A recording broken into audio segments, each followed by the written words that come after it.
أميرة الفاتنات من ديوان أشرقت روحي للشاعر المعز رمرم. أميرة الفاتنات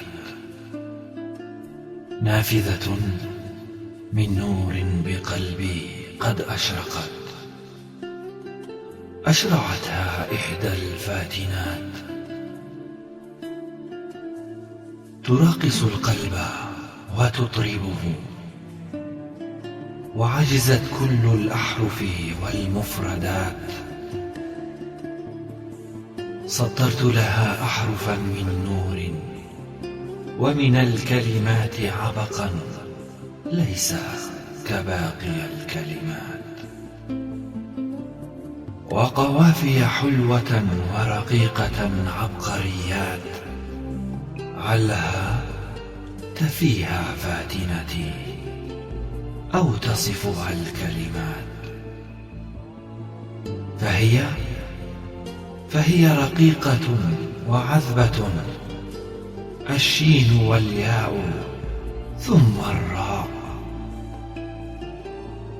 حروف اسمها في القلائد منظومات، وأظنهن لوصفها كافيات. أحرف من نور تطرب الروح والقلب معا، قد أسميتها أميرة الفاتنات. عربية هاشمية نشمية النخوة، وأخت للرجال، كبدر بليل تمامه ينير الظلمات. بسماء بغداد أشرقت أنوارها ساطعات.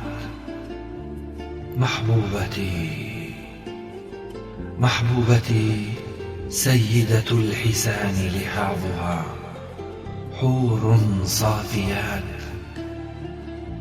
بسهام الهوى قد أصابتني فاتنة الفاتنات، كم يهفو القلب لها وكم يضرب، فإني أهواها قاتلتي حتى الممات. أميرة الفاتنات بقلم الشاعر المعز رمرم، إلقاء الكاتب وجيه الأطرش.